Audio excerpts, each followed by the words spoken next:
Video like जरूर कर लीजिए और ऐसे वीडियो लगातार फ्री में पाने के लिए चैनल को तुरंत सब्सक्राइब कर लीजिए और बेल आइकन को जरूर टैप कर लीजिए ताकि आगे भी सारे वीडियो आपको मिलते रहे। यूट्यूब में फॉलो करते हैं तो प्लीज ये वाला फ्री टेलीग्राम चैनल जरूर ज्वाइन कर लीजिएगा। सारे नोटिफिकेशन सारे अपडेट यहीं पे आते हैं, ध्यान रखिए। हेलो फ्रेंड्स, आपका स्वागत है आपके अपने परिवार सी सेट प्रिपरेशन पर।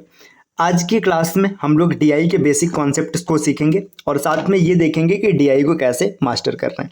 तो चलिए स्टार्ट करते हैं अपनी क्लास। देखिए, अगर आप इस प्रकार के वीडियोस को निरंतर देखना चाहते हैं तो हमारे चैनल सी सेट प्रिपरेशन को सब्सक्राइब कर लीजिएगा, बेल आइकन को क्लिक कर लीजिएगा ताकि किसी भी प्रकार का नोटिफिकेशन आपसे मिस ना हो। अगर आप पीटी 2023 की तैयारी कर रहे हैं तो मैथ्स के सेक्शन जो है और रीजनिंग के सेक्शन जो है, मतलब कुल मिला जुला के 30 नंबर है ना, यहाँ से आपको 30 नंबर की पूरी तैयारी कराई जाएगी। इसके अलावा अगर आप टेस्ट देना चाहते हैं, टेस्ट सीरीज हमारा है study for civil services application, install कीजिएगा प्ले स्टोर से। वहाँ पर आप टेस्ट सीरीज के सेक्शन में जाइएगा। पीटी 2023 के लिए आपको टेस्ट सीरीज मिलेगा जिसकी कीमत है मात्र 299 रुपये। इसमें आपको 15 टॉपिक वाइज टेस्ट मिलेंगे जो कि 50-50 क्वेश्चन का होगा और 10 आपको फुल लेंथ टेस्ट मिलेगा जो कि 100-100 क्वेश्चन का होगा। ये लेटेस्ट पैटर्न और सिलेबस पर आधारित होगा। साथ में मार्किंग सिस्टम और रैंकिंग सिस्टम भी होगी जिससे आप अपने रैंक को क्लियर कर पाएंगे। तो अगर अभी तक आपने टेस्ट सीरीज परचेज नहीं किया तो आप एप्लीकेशन पर जाइए और टेस्ट सीरीज परचेज कीजिए। इसके अलावा अगर आपको किसी प्रकार की और जानकारी चाहिए तो ये टीम का संपर्क सूत्र है, आप यहाँ से संपर्क कर सकते हैं।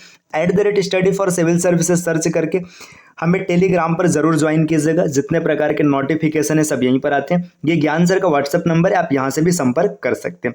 चलिए अब स्टार्ट करते हैं अपनी क्लास। देखिए, सबसे पहले डीआई मतलब आंकड़ा निर्वचन, जिसको कि डाटा इंटरप्रिटेशन भी कहा जाता है। तो ये बात करते हैं ना, ये डीआई होता क्या है, सबसे पहले तो यही पता होना चाहिए डीआई क्या होता है। तो देखिए, यहाँ पे एक हेडिंग लिखा गया आंकड़ा। आंकड़े की बात करें, आंकड़ा क्या होता है? आंकड़ा होता है सेट ऑफ इंफॉर्मेशन, है ना, जो आपके पास इंफॉर्मेशन होता है उसी का एक पूरा सेट होता है, उसी को हम लोग आंकड़ा कहते हैं। ठीक, जैसे इमेजिन करिए एक क्लास था, क्लास में टेस्ट चला है ना, उस टेस्ट में 10 बच्चे ऐसे रहे है ना जिनका नंबर 20 से नीचे था। ठीक, मान लीजिए 25 बच्चे ऐसे हो गए जिनका नंबर 30 से नीचे था, है ना। इसके बाद 45 बच्चे ऐसा हो गए जिनका नंबर 40 से नीचे था, है ना। तो एक तरीके से देखिए, अब मान के चले ऐसे 45 बच्चों के आंकड़े को रिप्रेजेंट करने, तो आप एक एक लिखेंगे तो 45 काफी ज्यादा हो जाएगा। तो यहाँ पे क्या होगा कि मतलब, या फिर आप एक एक भी लिख सकते हैं, है ना। इसमें कुल मिला जुला करके आपको एक चार्ट दिया जाएगा जिसमें आंकड़ा रहेगा, कोई इंफॉर्मेशन रहेगा, कोई सूचना रहेगी। तो डेटा का मतलब होता है किसी भी प्रकार के सूचनाओं को एक जगह कलेक्ट कर देना, उसी को डेटा कहते हैं। ठीक, तो डेटा आपका क्लियर हो चुका है। एक विशेष प्रकार की इंफॉर्मेशन होगी उसको डेटा कहेंगे।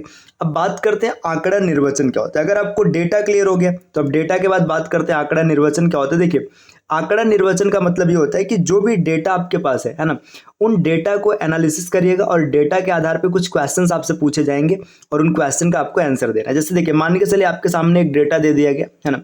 मान लीजिए मैं यहाँ पे एक छोटा सा चार्ट बना रहा हूँ, मैंने लिखा A, B, C। ठीक, यहाँ पे A को मैंने 10 दे दिया, B का मान है 15 और C का मान है 8। ठीक, अब मैंने पूछा है A/B क्या होगा। अब देखिए A/B क्या है, यहाँ पे आप इस डेटा को देखेंगे, A की वैल्यू 10, B की वैल्यू 15, आप कैंसिल करके 2/3 बोलेंगे। ठीक, मैं आपसे ये पूछ सकता हूँ कि कितना परसेंट ज़्यादा है, कितना परसेंट कम है। ठीक है, कोई भी चीज़ आ सकता है। तो देखिए, ये पूरा का पूरा जो डेटा है, इस डेटा को एनालाइज करिएगा और इसके हिसाब से क्वेश्चन का आंसर देना, ये डीआई कहलाता है, मतलब डेटा इंटरप्रिटेशन कहलाता है। चलिए, अब आपको समझ में आ चुका होगा डीआई क्या है। चलते हैं अगले स्लाइड पे। यहाँ पे लिखा है how to master DI. DI को कैसे मास्टर करना है। देखो, डीआई को मास्टर अगर करना है ना तो कुछ चीज़ें आपकी क्लियर होनी चाहिए, इसके बिना ना आप डीआई के बारे में सोच भी नहीं सकते। अगर आपको लगता है कि इन सब चीज़ों पर ध्यान दिए बिना हम डीआई में एक्सपर्ट हो जाएंगे तो ऐसा संभव नहीं है। देखिए, डीआई जो है ना, डीआई का एक बेसिक सा मतलब है आपके कैलकुलेशन को टेस्ट करता है। डीआई में ना मुख्यतः आपके ये कैलकुलेशन का टेस्ट है। कैलकुलेशन, आपके समझ, इन सब चीज़ों का टेस्ट होता है कि आप किसी भी आंकड़ा को कितना जल्दी समझ पाते हैं, आप उससे जुड़े आंकड़ाओं को कैलकुलेट कैसे कर पाते हैं। डीआई पूरा का पूरा यही है। तो डीआई में एनालिसिस करने के लिए आपका थोड़ा सा देखिए माइंड बढ़िया चलना चाहिए, पहली बात। दूसरी बात कि आपको ना कुछ चीज़ें याद करके रखना है। देखिए, अगर हम लोग टेबल की बात करें, है ना, टेबल की बात करें तो कम से कम आप कोशिश कीजिएगा 2 to 30, है ना, 30 तक के टेबल्स आपको जरूर याद होने चाहिए। इतना टेबल्स आपको याद करके रखना है। ठीक, इसके बाद स्क्वायर की बात करेंगे। स्क्वायर, देखिए स्क्वायर कम से कम आपको 40 तक के स्क्वायर याद करके रखना है। क्यूब की बात करेंगे, कम से कम 25 तक क्यूब आपको याद होना चाहिए। इसके बाद percentage fraction value, percentage fraction value की बात करेंगे तो ये 1/1 से लेकर के 1/20 है ना, इतना तक आपको क्लियर होना चाहिए परसेंटेज फ्रैक्शन वैल्यू। इसके बाद आपका कैलकुलेशन, जोड़ घटाना, गुणा भाग, है ना, दशमलव की समझ, ठीक है, ये सब चीज़ बढ़िया होना चाहिए। इन सब के अलावा देखिए आपको एवरेज,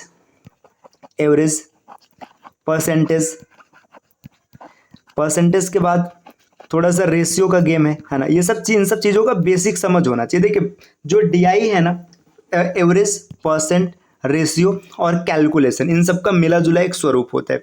अगर इन सब चीज़ों में आपको दिक्कत है तो डीआई आपको थोड़ा सा डिस्टर्ब करने वाला है, ठीक। तो मुझे उम्मीद है कि आप ये सब चीज़ सही कर लेंगे समय के साथ। देखिए ये स्क्वायर हो गया, क्यूब हो गया, टेबल हो गया, परसेंटेज फ्रैक्शन वैल्यू हो गया, ये सब चीज़ें दिखती आसान है लेकिन होती नहीं है ना। इसके लिए आपको एक छोटा सा आदत रखना है अपने अंदर, है ना। प्रतिदिन, पर डे, जब भी आपको जैसा भी टाइम मिलता है, आपको इन सब चीज़ों को लगातार रिपीट करते रहना है। देखिए पूरी तरीके से ना आपको रगड़ करके प्रैक्टिस करना है, प्रैक्टिस के बिना और चीज़ें संभव नहीं है, ठीक। तो चलिए अब बढ़ते हैं आगे। देखिए आप ये सब चीज़ कर लेंगे। अब हम लोग बात करते हैं डीआई कितने प्रकार की आती है। देखिए टाइप्स ऑफ डीआई की बात करेंगे तो आपको कितने प्रकार की डीआई देखने के लिए मिल सकती है। टेबल डीआई, है ना, टेबल डीआई का मतलब ऐसे टेबल बना रहेगा, इसमें इंफॉर्मेशंस दी रहेंगी, है ना, ये टेबल डीआई है। Pie chart DI, pie chart DI में क्या होता है ना, ऐसे सर्कल बना दिया जाएगा, इस इंफॉर्मेशन ना, देखिए सेम इंफॉर्मेशन होगा उसको सर्कल में रख दिया जाएगा। तब इसके बाद देखिए लाइन ग्राफ डीआई, अब इसी को लाइन के माध्यम से दिखाया जाएगा। देखिए लाइन ग्राफ मतलब जैसे आपने क्रिकेट मैच देखा होगा, देखिए ये ऐसे मतलब कई बार चीजें दिखाई जाती है, लाइन ग्राफ हो गया। Bar graph DI, bar graph का मतलब ऐसे यहाँ पे बार ग्राफ बना हुआ दिखेगा, है ना, ये पैटर्न हो जाएगा। इसके बाद mixed graph DI, mix graph DI में क्या है ना, इसी में से किन्हीं दो को मिक्स कर दिया जाएगा। जैसे एक टेबल हो गया, एक पाई चार्ट रख लिया गया, मान के चलिए लाइन चार्ट, किसी को भी मिक्स करेगा। अरिथमेटिक बेस्ड डीआई, अब अरिथमेटिक बेस्ड डीआई क्या होता है, इसमें अंक गणित से जुड़े कुछ इन्फॉर्मेशन दिए जाते हैं और उन इन्फॉर्मेशन के हिसाब से आपसे क्वेश्चन पूछा जाता है। राडार ग्राफ डीआई, है ना, इसमें राडार ग्राफ डीआई में भी ये देखिए थोड़ा सा एडवांस लेवल का डीआई, देखिए इधर की arithmetic based DI, radar graph DI, candlestick DI, caselet DI और न्यू पैटर्न डीआई, है ना। जहां तक उम्मीद है कि पीटी के एग्जाम में ये सब डीआई आपको देखने के लिए नहीं मिलेंगी, है ना। पीटी के एग्जाम में अभी तक जितना भी पेपर हुआ है उसमें table graph, pie chart, line graph, bar graph, है ना, यहीं तक के क्वेश्चन मिलते हैं, है ना। बाकी हो सकता है कि मिल जाए, तो इसलिए इसको भी मैं कवर करूंगा। तो चलिए आज हम लोग स्टार्ट करेंगे अपनी क्लास को। थोड़ा सा मैं टेबल ग्राफ डीआई के साथ क्लास को स्टार्ट करता हूँ आज, है ना। देखते हैं टेबल ग्राफ क्या होता है, किस प्रकार से प्रश्न यहाँ पर बनेंगे। रुकिए, फिर यहाँ पे मैं पूरा इरेज करके आपको एक बार टेबल ग्राफ डीआई के बारे में थोड़ा सा समझा दूं। देखिए टेबल ग्राफ डीआई, अगर स्पेशल हम लोग बात करेंगे सिर्फ टेबल ग्राफ की, है ना, देखिए हम लोग की कहानी यहाँ चलने वाली टेबल ग्राफ की। देखिए टेबल ग्राफ में ना आपके सामने ऐसे एक टेबल बना रहेगा, टेबल बना रहेगा। इस टेबल में विभिन्न प्रकार की सूचनाएं, विभिन्न प्रकार के डेटा को दिया गया होगा और उससे आधारित कुछ क्वेश्चन पूछा जाएगा। अभी टेबल ग्राफ डीआई देखिए कैसा कैसा हो सकता है, या तो नॉर्मल रहेगा, एकदम नॉर्मल टेबल बना रहेगा, ये हो सकते हैं, या फिर ये क्या होगा, इसमें ना ये देखिए मिसिंग टेबल रहेगा। मिसिंग टेबल का मतलब बीच बीच में कुछ इन्फॉर्मेशन मिस किया रहेगा और वहाँ पे पूछेगा तो आप क्वेश्चन वैसा सॉल्व करेंगे जैसी स्थिति रहेगी, है ना। इसके बाद कई बार आपको मिलेगा डबल टेबल, है ना, मतलब ये टेबल डबल हो सकता है, एक टेबल में कुछ इन्फॉर्मेशन रहेगी, दूसरे टेबल में कुछ इन्फॉर्मेशन रहेगा, उसको कलेक्ट करेंगे और कलेक्ट करके जैसा क्वेश्चन रहेगा उसको हल करेंगे। तो चलिए देखते हैं, आज एकदम बेसिक है, नॉर्मल, है ना, नॉर्मल हम लोगों ने रखा है, नॉर्मल टेबल के क्वेश्चंस को देखेंगे। चलिए शुरू करते हैं। देखिए पहला प्रश्न यहाँ पर दिया है, निम्नलिखित तालिका 4 अलग अलग, ठीक है, दुकानदारों द्वारा बेची गई वस्तुओं की मात्रा को प्रस्तुत करता है। यहाँ पर इसका इंग्लिश वर्जन है, आप चाहें तो पढ़ सकते हो। देखिए ये जो टेबल है ना, इसमें 4 अलग अलग दुकानदार है, ए बी सी डी। इन्होंने जितनी वस्तु बेची, देखिए सोमवार को ए ने 40 वस्तु बेचा है, बी ने 45 बेचा है, सी ने 25 बेचा और डी ने 20 बेचा है। मंगलवार की स्थिति है, बुधवार की, शुक्रवार की स्थिति और शनिवार की स्थिति है। अब देखिए यहाँ पर चीजें डायरेक्ट दिख रही है, डायरेक्ट दिख रही है तो हमें इसको डिकोड करने की जरूरत नहीं है। कई बार क्या होता है ना, टेबल से चीजें डायरेक्ट नहीं मिलती, डायरेक्ट नहीं मिलती का मतलब क्या है, यहाँ पे कुछ एक्स के फॉर्मेट में रहेगा, वाई के फॉर्मेट में रहेगा, तो उसको डिकोड करेंगे। यहाँ पे ऐसे डायरेक्ट दिख रहा है, आप चाहे तो एक काम और कर सकते हैं, टोटल सबका निकाल सकते हैं, ठीक है। आप चाहे तो यहाँ पे निकाल लीजिए, चाहे आगे निकाल लीजिएगा। देखिए अगर आप टोटल निकालने के लिए जाएंगे, देखिए यहाँ पे अगर टोटल की बात करेंगे, मंडे का जो टोटल हो जाएगा 40 और 20 60, है ना, 60 और 40 100 और यहाँ पे 5 इसको देंगे तो 130। मंडे को जो टोटल प्रोडक्ट बिका 130 है ना। मंगलवार की बात करेंगे, देखिए यहाँ पे कितना हो जाएगा, 30, 50, 80 और 40, 120, 120 हो जाएगा। 120 में 20 जोड़ेंगे तो 140। अब देखिए 140, 814 और 5, 19 है ना, 159 है ना, इतना हो जाएगा। अगर यहाँ की बात करेंगे, देखिए 25, देखिए यहाँ ऐसे देख लेते हैं, 25 और 15, 40, 40, 80 और 81, 81 में 28 जोड़ेंगे है ना, तो यहाँ पे 109 ये हो जाएगा।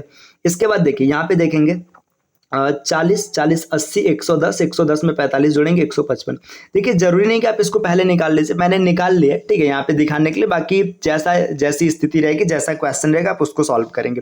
देखिए अगर हम इसको भी कैलकुलेट कर लें यहाँ पे पूरा, है ना, यहाँ पे अगर इसको कैलकुलेट करें, देखिए ए के द्वारा, मतलब ए की बात करेंगे तो इसमें कितना है, देखिए 40, 30, 70 है ना, 70 और 30 100, 125 और 5 यहाँ से 130 हो गया है ना। अब बी की बात करेंगे, देखिए 45 और 50, 95, 95 और 90 जोड़ेंगे 135, 135 में 20 जुटा तो 155, 163 है ना, ये 163 हो गया। इसके बाद देखिए 25 और 15, 40 हो गया, 40 और यहाँ पे हो जाएगा ये 45, 85, 85 में फिर से जोड़ेंगे 48, तो मान के चलिए 120 और 30, 133। और इसको अगर कैलकुलेट किया जाएगा, देखिए 20, 40, 60, 40, 100, 101, 127। ये मैंने स्टार्ट में कैलकुलेट कर रखा है ताकि आगे कोई दिक्कत ना है। बाकी आप चाहें तो सबको एक साथ ही कर सकते हैं। और देखिए डीआई पूरा का पूरा खेल कैलकुलेशन का है। अगर इसमें कैलकुलेशन में कोई मिस्टेक रहेगी तो आपके क्वेश्चन में गलती आएगी। चलिए देखते हैं कैसे प्रश्न पूछे गए। क्वेश्चन नंबर यहाँ स्लाइड नंबर 7 पर आते हैं। पहला क्वेश्चन है, मंगलवार को ए द्वारा तथा शनिवार को सी द्वारा बेची गई वस्तु का अनुपात क्या था। मतलब देखिए मंगलवार को ए ने कितना बेचा है और शनिवार को सी ने कितना बेचा है, इसका अनुपात पूछा जा रहा है। तो देखिए मंगलवार को ए को देखते हैं कितना बेचा है। देखिए यहाँ पे मंगलवार को ए ने 35 वस्तु बेचा है ना, 35 हो गया।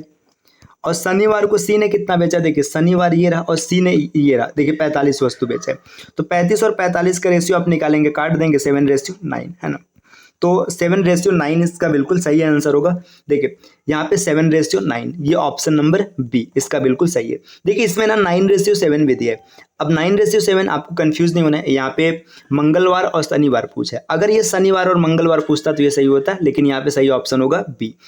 नेक्स्ट अगले स्लाइड पर आते हैं। स्लाइड 8वां देखिए क्या बोला जा रहा है, बी, सी और डी द्वारा क्रमशः सोमवार, मंगलवार तथा शनिवार को बेची गई वस्तुओं का औसत क्या है। क्वेश्चन का इंग्लिश वर्जन है, आपको चाहिए तो आप देख लीजिएगा। देखिए सोमवार, देखिए बी ने मंडे को जितना बेचे, सी ने मंगलवार को जितना बेचा और डी ने शनिवार को जितना बेचा। तो बी सी डी। अब आते हैं यहाँ पे देखिए चार्ट पर, देखिए ये रहा, देखिए बी सी डी और मंगलवार शनिवार और मंगलवार था, शुक्रवार था और शनिवार था। देखिए बी सी डी। देखिए बी की बात करेंगे मंगलवार को 50 है ना, सी की बात करेंगे शुक्रवार को 15 है और डी की बात करेंगे शनिवार को 40 है ना। अब सबको जोड़ेंगे 50, 40, 90, 105 है ना। 105 एवरेज निकालने के लिए 3 लोग हैं तो 3 से भाग दे देंगे तो 35 आंसर आ जाएगा। तो इस क्वेश्चन का जो सही आंसर होगा, इसका आंसर होगा बिल्कुल स्लाइड नंबर 8 है 35 है ना। इसमें कहीं से हमने कुछ डेटा गलत उठाया होगा। देखिए रुके, बी सी और डी द्वारा, अच्छा सोमवार है, सॉरी सोमवार शनिवार और मंगलवार है, सोमवार शनिवार और मंगलवार। देखिए सोमवार शनिवार और मंगलवार इंफॉर्मेशन, देखिए अगर आप इंफॉर्मेशन को लैक करेंगे तो क्वेश्चन आपका गलत बनेगा। यहाँ पे क्या दिया कि बी द्वारा मंडे को देखना है, सी द्वारा मंगलवार को देखना है और डी द्वारा शनिवार को, है ना। बी द्वारा सोमवार को, रुके इंफॉर्मेशन थोड़ा सा यहाँ पे गलत उठा लिया गया था। बी द्वारा, ठीक है, सोमवार को उठाना है। बी द्वारा सोमवार को 45 है प्लस सी द्वारा मंगलवार को 48 है और डी द्वारा शनिवार को 40 है ना। अब इन सबको ऐड करेंगे। देखिए अब यहाँ पे ऐड करेंगे तो देखिए 40 40 सबके पास है, 40 इसके पास भी, 40 इसके पास भी, 40 इसके पास भी, 40 इधर आ गया, 8 5 13/3 है ना। इसको कैलकुलेट करेंगे तो आपको मिल जाएगा 44.33, ये ऑप्शन आएगा। ठीक, तो देख लेते हैं क्वेश्चन। देखिए 44.33 ऑप्शन नंबर डी है ना। तो ये देखिए अगर आपने डेटा को मिस किया, आपसे पढ़ने में गलती हुई, आपने किसी इन्फॉर्मेशन को गलत उठा लिया, गलत रख लिया तो क्वेश्चन गलत बन जाएगा। चलिए अगले स्लाइड पर आते हैं। नेक्स्ट क्वेश्चन क्या दिया, सोमवार को डी द्वारा बेची गई वस्तु तथा शनिवार को सी द्वारा बेची गई वस्तु, सोमवार को डी द्वारा बेची गई वस्तु, शनिवार को सी द्वारा बेची गई वस्तु का कितना % है। देखिए मंडे को उठाना है डी को, है ना, मंडे को डी को लेना है और बटे सैटरडे को लेना है सी को। अब परसेंट निकालने के लिए 100 से मल्टीप्लाई कर लेंगे, ठीक। तो मंडे को देख लेते हैं डी के पास कितनी, मतलब डी ने कितनी वस्तु बेच रखी है ना। मंडे को डी चाहिए और सैटरडे सी, मतलब सी, है ना। तो मंडे को डी का डेटा देखेंगे। देखिए मंडे को डी ने बेचा है 20, है ना। इसी पेज पे हम लोग सॉल्व कर लेते हैं। मंडे को डी ने बेचा है 20 और सैटरडे को सी, देखिए सैटरडे को सी की बात करेंगे तो सैटरडे को सी ने बेचा है 45, है ना। परसेंट निकालने के लिए 100 से मल्टीप्लाई करेंगे, है ना। 5 से काटेंगे, देखिए 20 पंचे 100 और फिर 5 से काटेंगे यहाँ पे 9, है ना। अब देखिए 20 20 में यहाँ पे 400 हो जाएगा, 400/9। 400/9 का मतलब 4/9, 4/9 की परसेंटेज फ्रैक्शन वैल्यू होती है कितनी। अगर आप इसको कैलकुलेट करेंगे तो ये आपका आएगा 44.44%, है ना। ये परसेंटेज फ्रैक्शन वैल्यू आपको याद रहेगा तो आप आसानी से कैलकुलेट कर पाएंगे। तो चलिए आते हैं, देखते हैं स्लाइड पे, है ना। देखिए 44.44%, है ना।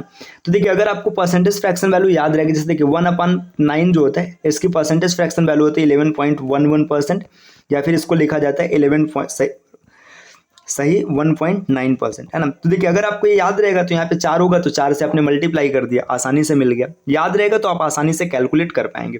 नेक्स्ट अगले स्लाइड पर आते हैं। देखिए अगला स्लाइड यहाँ पे पूछा है सोमवार को ए और सी द्वारा बेची गई वस्तु, है ना। मंडे को किसको रखना है, मंडे को लेना है ए और सी को, है ना। मंडे को ए और सी को लेना है तथा शनिवार को सैटरडे को लेना है बी और डी, है ना, के मध्य वस्तुओं का अंतर कितना। तो कि मंडे को ए और सी को उठाना है और सैटरडे को बी और डी को उठाना है। तो पहले मंडे को उठा लेते हैं, ए और सी को, है ना। देखिए मंडे की बात करेंगे, ए ने 40 बेचा है, सी ने 25 बेचा है ना। तो ये आपका आ जाएगा 65, है ना। यहाँ पे मैं स्पेस क्रिएट करता हूँ, है ना, रुकिए।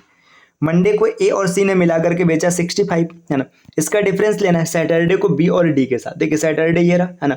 बी की बात करेंगे 40 और डी की बात करेंगे 40, 40 और 40 80। इन दोनों का डिफरेंस निकालेंगे तो आपको पता चलेगा 15 हो जाएगा, है ना। तो जो इसका सही आंसर आएगा बिल्कुल ये आएगा ऑप्शन नंबर, देख लेते हैं कौन सा, ये 10वां स्लाइड था ना। अब 15 आएगा ऑप्शन नंबर ए, ठीक है, ये हो गया। चलिए आते हैं अगले स्लाइड पे, स्लाइड नंबर 11। सोमवार को बेची गई वस्तुओं के औसत और शुक्रवार को बेची गई वस्तुओं के औसत के मध्य कितना अंतर है। देखिए अब यहाँ पे मंडे का एवरेज चाहिए, है ना, और सैटरडे का एवरेज चाहिए, है ना, और सैटरडे का एवरेज चाहिए, और इसके बाद इन दोनों एवरेज का डिफरेंस निकालना है ना। इसका डिफरेंस क्या होगा ये आपको कैलकुलेट करना है। देखिए अब इस क्वेश्चन के लिए ना आपको पूरा ऐड करना पड़ता है। जैसे मैंने देखिए यहाँ पे पहले से ही ऐड कर रखा है ना। तो अब आसानी से हम यहाँ से देख लेंगे। देखिए मंडे को टोटल 130 वस्तु बिका है ना, और सैटरडे को टोटल 100, सैटरडे का ही डेटा था ना, रुके एक बार देखते हैं। मंडे और फ्राइडे था, ठीक है। मंडे को 120 वस्तु बिका और सैटरडे को देखते, देखिए मंडे को 130 बिका है और सैटरडे को 133 बिका है ना। 100, अच्छा सॉरी ये तो इनका हो गया ना, ये ABC का इधर है, ठीक है। मंडे को 130 बिका है, ठीक है, और फ्राइडे की बात करेंगे तो 109 बिका है। इन दोनों का डिफरेंस कितने का है, 21 का है ना, 21 का है। अब एवरेज की बात है तो 4 लोग हैं तो 4 से भाग कर देंगे, 4 से भाग कर देंगे तो 5.25 आंसर आएगा, 5.25 ऑप्शन नंबर सी, है ना। तो आप आसानी से कैलकुलेट कर सकते हैं। देखिए यहाँ पे जो टोटल वस्तु था ये 130 था, यहाँ पे 109 था, आपने इसका डिफरेंस निकाला 21 से, है ना, 21 से। अब देखिए यहाँ पे 4 से भाग क्यों दे रहे हैं, क्योंकि एवरेज चाहिए, 4 लोग हैं तो 4 से भाग कर देंगे, आपको ऑप्शन मिल जाएगा। चलिए आते हैं नेक्स्ट अगले स्लाइड पे। देखिए अगले स्लाइड पर यहाँ पे आपको टेबल थोड़ा सा बड़ा दिया है, ठीक है, मतलब जो टेबल पहले था उसी का विस्तृत स्वरूप है। देखिए इसको कैसे टैकल करेंगे, इसको हल करने का क्या तरीका है। यहाँ पे दिया निम्नलिखित तालिका अलग अलग वर्षों में अलग अलग अनाजों के उत्पादन को प्रदर्शित करता है। देखिए 2010, 11, 11, 12, 12, 13, 14, 15, ठीक है, ऐसे पूरा दिया इन्फॉर्मेशन, और अनाज दिया है गेहूं, राइस, बाजरा, है ना, ये उत्पादन टन में है। अब आपसे क्वेश्चन पूछेगा, ये भी डेटा आपको डायरेक्ट दिख रहा है तो डिकोड करने की कोई विशेष जरूरत नहीं है। अगर इसमें कुछ इन्फॉर्मेशन ऐसा होता जो डिकोड करने लायक होता तो हम लोग उसको डिकोड करते। चलिए तो देखिए यहाँ पे पहला, देखिए यहाँ पर प्रश्न दिया है अंतिम 4 वर्षों में गेहूं का औसत उत्पादन क्या रहा, मतलब जो लास्ट का 4 ईयर है उसमें गेहूं का उत्पादन पूछ रहा है। तो चलिए देख लेते हैं, आते हैं अपने स्लाइड पर, है ना। यहाँ पे आपके सामने ये दिया है। अब देखिए लास्ट के 4 ईयर की बात कर रहे हैं। देखिए अंतिम 4 वर्ष मतलब अंतिम वर्ष ये, ठीक है, दूसरा, तीसरा और चौथा, ये लास्ट के 4 वर्ष है। यहाँ पे पूछ रहा है गेहूं का औसत उत्पादन। देखिए इन सबको ना, ये जो चारों डेटा इन सबको जोड़ेंगे, ठीक, 70, 56, 68, 96, 69, 12, और इसके बाद 76 17, इन सबको जोड़ेंगे और जोड़ने के बाद जितना आंसर आएगा उसमें 4 से भाग कर देंगे क्योंकि इसमें एवरेज पूछा है। तो जोड़ लेते हैं, 6 6 12, ठीक है, 12 और 2 14, 14 7 21, 2 हासिल है, ठीक, 5 2 7 9 16 17 18, फिर से 1 हासिल है, ठीक, 9 9 18 6 24, 2 हासिल है, फिर 7 7 14 और 14 28, इतना आ गया। देखिए ये 4 वर्ष हो गए। अब इसका एवरेज चाहिए तो एवरेज के लिए 4 से भाग करेंगे, 4 7 28, 4 1 का 4, 4 2 8, नहीं जाएगा, एक बचा है तो 10 0, फिर दशमलव लगा 25, है ना, 71 20 दशमलव 25, है ना। देखिए यहाँ पे जो ऑप्शन रहेगा 71 20 दशमलव 25 नहीं है कोई, है ना, इसमें 75 71, ठीक है। ऑप्शन रुकिए एक बार देख लेते हैं, या तो कैलकुलेशन में कोई मिस्टेक होगा या तो फिर ऑप्शन मतलब यहाँ पे गलत टाइप हो गया। तो चलिए एक बार फिर से कैलकुलेशन चेक कर लेते हैं, ठीक है, देख लेते हैं। देखिए यहाँ पे लास्ट के 4 वर्ष दिए, 70 56 सही है, 68 96 सही है, 69 12 सही है, 76 17 सही है, ठीक, 6 6 12 13 14 7 21, 2 हासिल है, 5 2 7 9 16 17 18, 1 हासिल है, 8 1 9 9 18 6 24, 2 हासिल है, 12 13 14 28 सही है, 7 चौका 28, 4 1 का 4, 4 2 8 0, ठीक है। देखिए यहाँ पे कैलकुलेशन सही है, ठीक है, कैलकुलेशन में कोई मिस्टेक नहीं है। ये जो क्वेश्चन है ना, इसमें ऑप्शन मिसप्रिंट है, ठीक है, तो ये ऑप्शन यहाँ पे इसको 20 कर लीजिएगा, ठीक, या फिर मान लीजिए ये भी गलत है, इसमें एक सही ऑप्शन होगा 7120.25, ये इसका बिल्कुल सही ऑप्शन होगा। इसमें टाइपिंग थोड़ी सी मिसप्रिंट हो गई, टाइपिंग की गलती है ना, मिस टाइप हो गया। चलिए आते हैं अगले स्लाइड पर। देखिए अगले स्लाइड पे क्या क्वेश्चन दिया, जौ का न्यूनतम उत्पादन तथा मक्का के अधिकतम उत्पादन का अनुपात क्या होगा। मतलब जौ जो है ना इसके न्यूनतम की बात कर रहा है और जो मक्का है उसके अधिकतम की बात कर रहा है। देखिए यहाँ पर देख लेते हैं सबको, जौ का न्यूनतम चाहिए और मक्के का अधिकतम चाहिए। तो जौ का न्यूनतम, देखिए जौ कहाँ है, जौ ये रहा, है ना। अब इसमें सबसे कम आपको देखना है, तो देखिए जौ का न्यूनतम कितना है, 300 312 300 210 200 216 160। देखिए जौ का न्यूनतम है 160 और मक्के का अधिकतम चाहिए। देखिए मक्का कहाँ है, मक्का ये रहा अधिकतम, देखिए 80 60 55 40 90 110, ये अधिकतम ये हो गया, है ना, 110। इसका अनुपात चाहिए, 0 से 0 कट गया, 16:11, तो 16:11 इसका बिल्कुल सही आंसर होगा ऑप्शन नंबर। देखिए 16:11 होगा, 11:16 नहीं, ठीक, तो यहाँ पे ये ऑप्शन सही हो जाएगा। तो देखिए आज की ये क्लास रही जिसमें हम लोगों ने टेबल डीआई को डन किया। ये डीआई बिल्कुल पिट पैटर्न पर, मतलब पिट का जो एग्जाम लेवल है उस एग्जाम लेवल को कवर करते हुए और उसी पैटर्न पर आधारित है, ठीक। तो इस प्रकार की अगर आप पूरी तैयारी करना चाहते हैं तो इस चैनल को सब्सक्राइब कर लीजिएगा। यहाँ से आप अपने कॉन्सेप्ट को मजबूत कर सकते हैं, क्लास की प्रैक्टिस कर सकते हैं। बाकी टेस्ट देने के लिए आपको हमारे application study for civil services को इंस्टॉल करना है, टेस्ट सीरीज परचेस करने, और उसमें 25 टेस्ट मिलेंगे जिसको आपको एकदम पूरा का पूरा डन करके जाना है। प्रतिदिन आप 2 टेस्ट लगाइए जैसी आपकी स्थिति होती है, ठीक है। फिर उसके बाद आप एग्जाम में जाएंगे, एग्जाम में पूरा का पूरा क्वेश्चन आपको हमारे कॉन्सेप्ट से मिलेगा। चलिए मिलते हैं आपसे नेक्स्ट वीडियो में कुछ नए इन्फॉर्मेशन के साथ, तब तक के लिए take care, bye bye and thank you.